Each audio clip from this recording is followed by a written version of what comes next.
लोकसभा का बिगुल तकरीबन बज चुका है और आज शाम को तकरीबन 3 बजे जो चुनाव आयोग है वो कहीं ना कहीं घोषणाएं कर देंगे और उसको लगातार जो चीजें हैं वो किस तरह से देखते हैं। अगर मैं बात करूं तो एनडीए लगातार कहती आ रही है कि मिशन 400 और जो भारतीय जनता पार्टी है वो 370 जो धारा तोड़ी है उसके पक्ष में 370 जो सीटें हैं वो कहे। मैं हरियाणा की जो विधानसभा है बादली वहां पर खड़ा हूं और जो सर्वे लगातार लोग कर रहे हैं कि भाजपा को आखिर में वोट क्यों दे, कांग्रेस को वोट क्यों दे या फिर इंडी गठबंधन को क्यों दे, उसी के बारे में विस्तृत चर्चा करेंगे जनाब।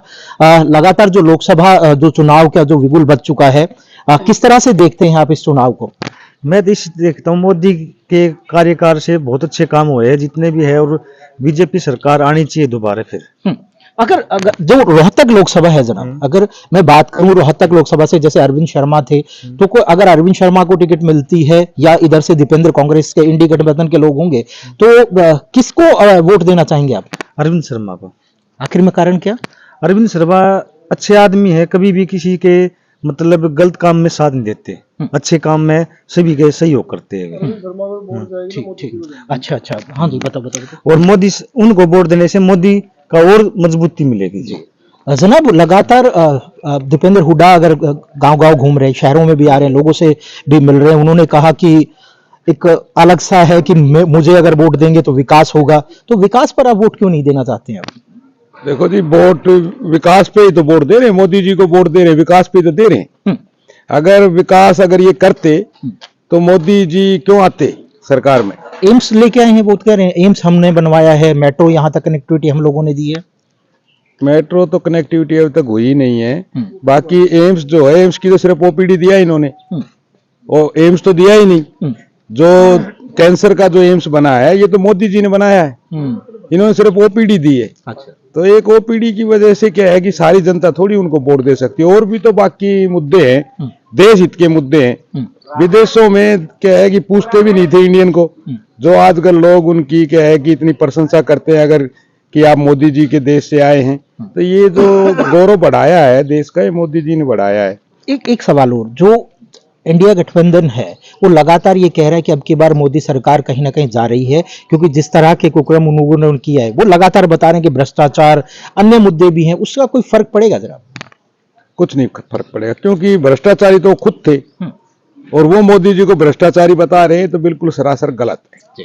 कुछ युवा भी हैं जनाब, युवाओं को बड़ा अलग फैक्टर रहता है। अगर युवा जिस ओर चला जाता है तो सरकार बन जाती है।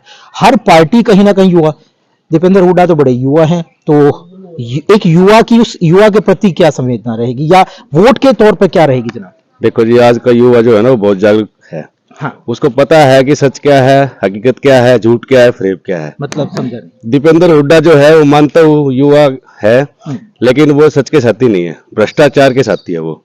और हम तो मोदी जी के साथ है जी। मोदी जी ने पूरे देश का विकास किया है। और सबसे बड़ी बात, जो ये 2-3 मुद्दे हैं, 370 धारा है, राम मंदिर है, ये 70 साल में किसी से हल नहीं हुआ। ये मुद्दा मोदी जी ने आगे हल किया। और मैं तो कहूँगा पूरी दुनिया में एकमात्र ऐसी पार्टी है हिंदुत्व के लिए जो सिर्फ एक भाजपा है, और हम भाजपा के साथ हैं। रोहतक लोकसभा की बात करें तो रोहतक लोकसभा में अभी हालांकि उम्मीदवारों का चयन भाजपा की तरफ से नहीं हुआ है, इधर से दीपेंद्र हुड्डा तकरीबन फाइनल है। तो किस तरह से देखते हैं? टफ मुकाबला होगा। पिछली बार तो कहा कि साहब आप लोगों ने धोखे से हरा दिया, भाजपा ने धोखे से हरा दिया, तो उसको किस तरह से देखते हैं जनाब? देखो जी, धोखा तो कुछ भी नहीं हुआ था। जनता है, जनार्दन है, जनता सब जानती है। ये झूठ के आंसू जगह जगह रो रहे हैं, और आजकल दीपेंद्र हुड्डा वो ऐसे ही रोते रहेंगे और भाजपा हर बार आती है। आंसुओं में दम नहीं है, आंसू में कोई दम है ही नहीं जिनका। जनाब वो आदमी रोता है कि भाई मुझे पिछली बार तो धोखे से हरा दिया, अब की बार तो वोट दे दें। अगर आपको अपने क्षेत्र का विकास कराना है, यानी रोहतक कॉन्स्टिट्यूएंसी का अगर विकास कराना है, तो दीपेंद्र हुड्डा एक नाम है। नहीं, दीपेंद्र हुड्डा नहीं आते। कारण दीपेंद्र हुड्डा के हल्के में वोट नहीं है अब की बार। अच्छा, हाँ, ये बड़ी बात कह रहे हैं आप जनाब। बिल्कुल बड़ी बात कह रहे हैं। रोहतक में आपके ने बहुत ज्यादा वोटों से हारेगा। वो तो कल परसों बेरी में थे, उन्होंने कहा कि 80,000 से दिल्ली में मोदी जी के वोट है जहाँ भी है। अच्छा, यानी कमल का फूल जो लेके आएगा, बिल्कुल लेके आएगा। राष्ट्र के नाम वोट मिल रही है, मोदी जी को वोट मिल रही है। कैंडिडेट राष्ट्र का मुद्दा है जी, कैंडिडेट कोई मायने नहीं, कैंडिडेट कोई मायने नहीं रखता। ये सिर्फ मोदी को कमल को फूल खिलेगा।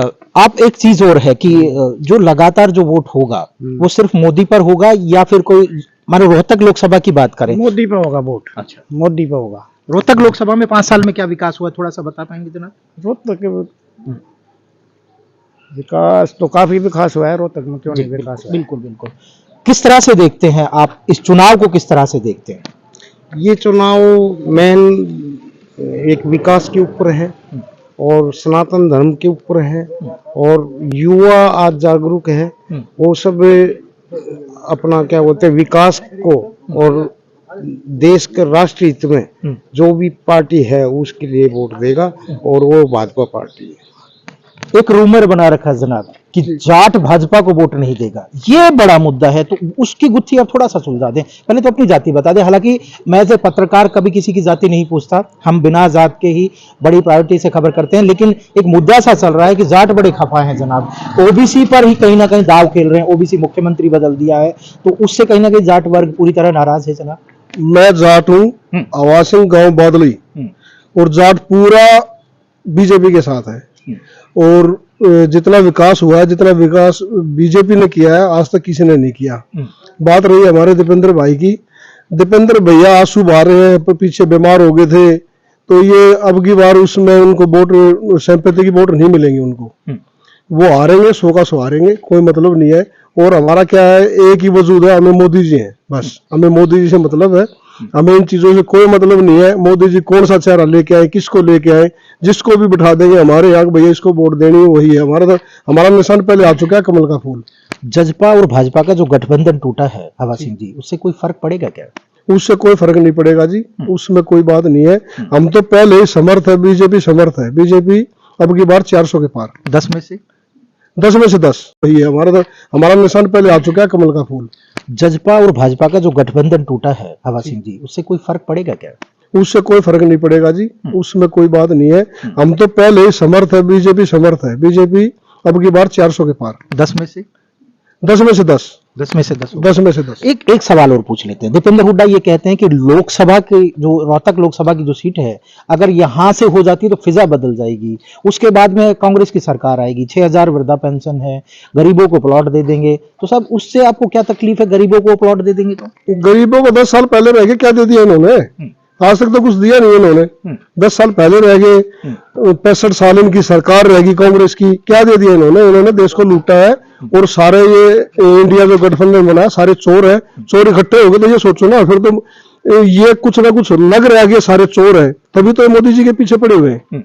अगर ये सारे इकट्ठे नहीं होते, ये सारे इकट्ठे नहीं होते, तो ये होता कि भैया मोदी जी कहीं ना कहीं, अब तो पता है सबको भैया मोदी जी कहीं ना कहीं समर्थ है, उनको पता है सारे चोर इकट्ठे हो गए। चोर जब इकट्ठे होते हैं तो एक आदमी को, जो अच्छा आदमी होता है, उसको हटाने की उनकी इच्छा होती है। तो ये सारे के सारे चोर हैं, इनसे कुछ नहीं है, ये सब भ्रष्टाचारी है। इन्होंने 65 साल भ्रष्टाचार किया और कुछ नहीं किया है। और क्या, एक बात बताइए आप मेरे को, क्या जब उसकी कांग्रेस की सरकार थी, उस टाइम सोनिया गांधी जी हर 6 महीने बीमार हो जाती थी, बाहर इलाज करवाने जाती थी केरला के एयरपोर्ट से। क्या केरला के एयरपोर्ट से जाती थी, तो क्या अभी 10 साल से बीजेपी की सरकार है, क्या अभी वो बीमार नहीं होती? क्या स्वस्थ रहने से कोई दिक्कत है क्या? वो स्वस्थ होंगी? नहीं है, वो स्वस्थ नहीं है ना भैया जी। 20 ट्रक भर के जाते थे यहाँ से उनके साथ। ये पर्सनल है जनाब, ये तो देखो उसका कोई तथ्य नहीं है, बिना तथ्य की हम शायद बात ना करें, लेकिन मैं रोहतक लोकसभा की बात करूं, वो स्वस्थ रहती है, इसका मतलब तो बीजेपी की सरकार तो स्वस्थ रहे ना, तो आगे भी बीजेपी की सरकार है तो स्वस्थ रहेंगी वो। जी बिल्कुल। कुछ और भी लोग हैं जनाब। दीपेंद्र हुड्डा फिजा बदलना चाह रहे हैं कि रोहतक एक लोकसभा अगर हमें दे दें तो पूरे हरियाणा की फिजा बदल जाएगी। तो फिजा बदल जाएगी तो 6000 रुपये पेंशन मिलेगी आपके माँ बाप को, एक गरीब को प्लॉट मिल जाएगा, अन्य सुविधाएं होंगी, 300 यूनिट बिजली फ्री मिलेगी। तो आप विकास की रफ्तार को क्यों रोकना चाहते हैं? देखो जी, दीपेंद्र के एक राजा का बेटा था उस टाइम, जब उसको यहाँ से रोहतक लोकसभा का चुनाव लड़वाया गया था और सीट खाली करवाई गई थी, और 10 साल उन्होंने राज किया है एक राजकुमार की तरह। और जो काम उन्होंने करना था वो एक दिखावा था, उसके अपने पर्सनल जो आदमी थे उन व्यक्तियों तक वो सीमित थे। अब पीछे से ये भी वो एक वीडियो वायरल हो रही थी, उस वीडियो में भी ऐसी कुछ बातें आई थी कि उन्होंने नहीं हराया आपको, आपके 3-4 बंदों ने हरवाया है, वही ठेकेदार थे। तो ये ठेकेदारों का ही काम था उनका, और काम करवाने की तो उनकी कैपेसिटी जो थी वो 0 के बराबर थी। उसके अपने पर्सनल जो आदमी थे व्यक्तित्व वाले, उन्हीं को काम मिल रहा था, उन्हीं वे कर रहे थे। और एक समाज के अंदर ये बात चला दी कि जनता जनार्दन के बीच में ये सीधा है, सीधा है। सीधा कहीं नहीं है। जब इसके पास काम के लिए जाएगी तो पता लगता है। मुझे याद है एक बार सुबाना गांव के कुछ बुजुर्ग चले गए थे जब भूपेंद्र हुड्डा की नई नई सरकार बनी थी, तो उनको वहां सुनने को क्या मिला था? उनको एक कड़क जवाब मिला था, अब आप यहाँ क्या करने आ गए हैं? तो हमारा तो एक मकसद है कि जो मोदी जी के राज में अब हो रहा है 10 साल के अंदर, वो शायद हम पीछे 60 से 70 साल के बीच की तुलना करें, वो काफी है जी, उससे ज्यादा हो गया। बिना पर्ची बिना खर्ची नौकरियां लग रही है, इसमें सच्चाई है क्या? बिल्कुल सच्चाई है। बीजेपी सरकार में बगैर कोई खर्चा नहीं, कुछ नहीं। अगर बच्चा काबिल है तो अपने आप नौकरी लग रहे हैं। दादा लगता है ऐसा जो स्लोगन बता रहे हैं कि बिना पर्ची बिना खर्ची के नौकरियां लग रही है? बिल्कुल लग रही है। अपने दिमाग से जो पास है वो पास है। यहाँ सिफारिश की या पैसे की कोई जरूरत नहीं है। एकदम साफ सुथरी की सरकार है। और कोई नुक्ता है तो नुक्ता बताओ ना, जब तो बदलेंगे। जब लगातार बढ़ती आ रही है तो कुछ खूबी है मोदी जी में। मोदी जी यहाँ पर चाहे पशुआ खड़ा कर दे, सरकार कमल के फूल को जो है वोट देना चाहती है ये जनता। मतलब रोहतक की जनता मन बना चुकी सारी तय दिल से सदड़ की बाजी लगा रखी, इसमें कोई दो राय नहीं है। ठीक है ना। और कोई नुक्ता तो सामने आओ भाई। कुछ बताना चाहेंगे जनाब कि जो भाजपा ने जो विकास कार्य किए हैं या कांग्रेस के विकास कार्य को किस तरह से अलग अलग आप देखते हैं? मैं तो सिर्फ एक ही बात देखता हूँ, जो वोट जाएगी वो मोदी जी को जाएगी। राष्ट्र के ऊपर जो विकास कार्य किए हैं मोदी ने अर्श से फर्श पे ले गया।